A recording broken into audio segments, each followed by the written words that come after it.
Hi, Beth Johnston, coming to you from the TV studio at the International Women's Leadership Association. Very special guest joining us today via Skype is an amazing woman, Randi D. Ward, an honored member and delegate of the International Women's Leadership Association. Welcome, Randi. Thank you for having me today. This is such a pleasure. Truly my pleasure. Thank you so much. So much I want to talk to you about. You know, in getting to know you, Randi, so many ways to describe you. You're a wife, a mother, a friend, an entrepreneur, a motivator, a teacher, a writer, a poet. So many ways to describe you. How do you describe yourself? Well, I'm all of those things, of course, and I'm proud to be those, but I'm also an enthusiastic risk taker. I've taken risk all of my life to become what I think is the woman I am today, and I'm proud of who I've become because of these risks. Wonderful. So, how do you describe or define risk taking? Well, it's the process of opening up yourself to change, accepting the need for this change, and then doing the behavioral steps to accomplish this change. This is often hard for people to do, Yes. but it opens up an opportunity for you to achieve your goals, your dreams, discover those talents and hidden abilities you never knew you had. It actually can make you feel powerful and proactive, and it can actually allow you to be in charge of your future before something happens that is out of your control. It helps you to overcome your fears. And in my case, it makes me feel alive and invigorated. So, where did you find the courage, let's say, to take the first risk that you took? Well, I think it was when I was 15, to be honest with you. I had a very serious knee injury when I was in gym class in high school, and I was told that I would never walk again. I admit it took 5 years for me to learn to walk again. And in spite of my doctor saying we cannot help you and surgery was a disaster, I taught myself to walk. So that's one thing that I have overcome.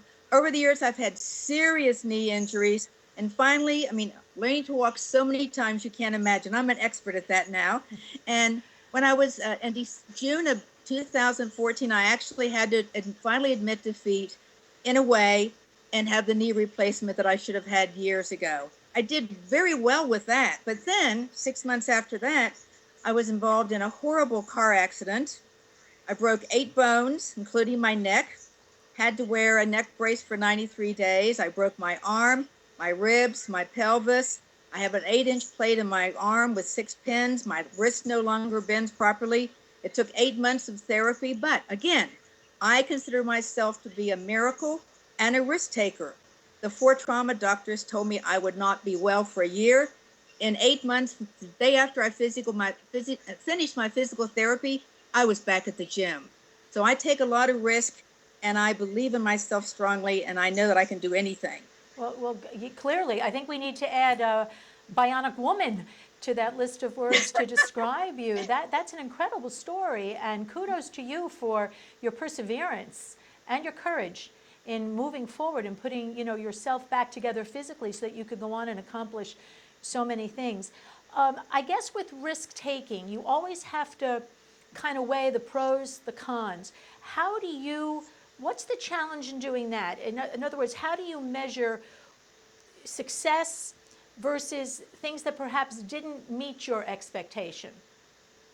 Okay, well, I moved here to Atlanta from a small rural school. That was a big decision.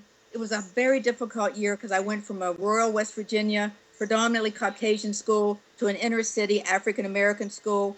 I had a lot of challenges, but and the year was, as I said, was very, very difficult for me, but I overcame that. I went to Egypt to teach, and a week after I got there, the second revolution started, and I was in the middle of violent protesters 3 blocks from my flat, tear gassed a lot. But again, I found ways to overcome it. I'm a very smart woman in that I look at all the various ways that I can, methods and things to keep myself safe. And I just found ways to do that. I didn't put myself in dangerous situations, and yet I was able to enjoy my time in Egypt, teach my students at the language school, adult language school, and have a great time. In fact, I came home and wrote my first book. That's how I started my second career, was because of my trip to Egypt. Awesome. Um, so, there are a lot of things. I did start something that I wouldn't say was a success, but again, I don't consider it a failure. When I came back from Egypt, attempted to open two schools. One was called Rise Up. It was an adult German and English language school in Cairo with two former students that became my friends. We worked so diligently to make this school successful, but I couldn't be there because I had to be home in the United States then. And because of the economic and political situation still going on in Egypt, it failed. We had to close it. But again, for me, that was not a failure. That was a learning experience. Sure. I learned what to do and what not to do in handling a business. So I made a second attempt with a nursery school called 6 October Nursery. It was named that for the city it was. Again, it was in the Egypt, Cairo area. And this was with another partner. And again, we worked diligently. We almost made this one happen. But then my partner got very ill and I couldn't be there. So we had to close. But again, it's not a failure. No. I learned to be a better business manager. And one day I hope to go back and open a school when things are better in Egypt. I will not give up on this. Something tells me you'll do just that. I don't imagine that you're sitting around doing nothing these days. So what is it that you're currently working on? Okay. Well, professionally, there is a great new online magazine called Delegate, and organized by student, but he's also teaching English and a private school there. And I am the chief editor and one of the contributing writers to this great little magazine. I hope everybody will look it up. It's called Morocco Pens, and we hope one day for it to be internationally recognized.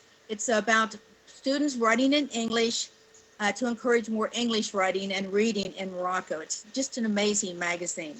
I'm also a big animal activist for wild animals, endangered animals, and I'm a member, in fact, I'm the USA Regional Director of Africa Nomads Conservation.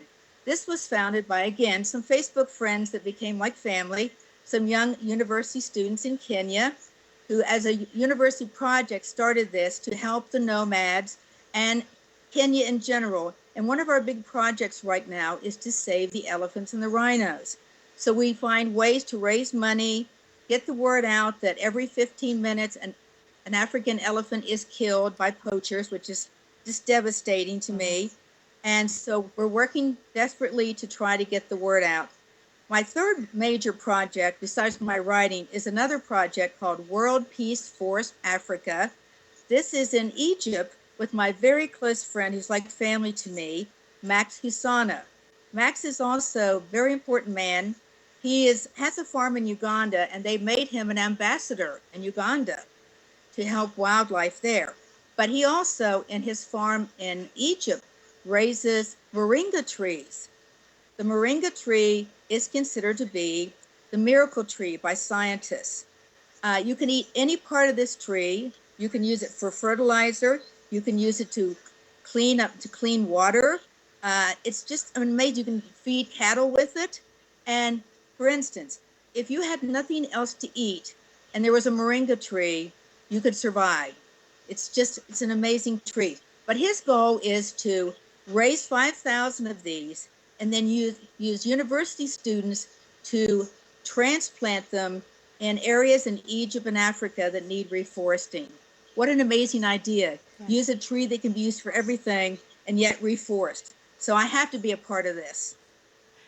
Well, thank you on behalf of all of us and all of us, I think, who are animal activists, animal lovers, and certainly Mother Earth needs the protection of all of us. So thank you for all that you're doing in that regard.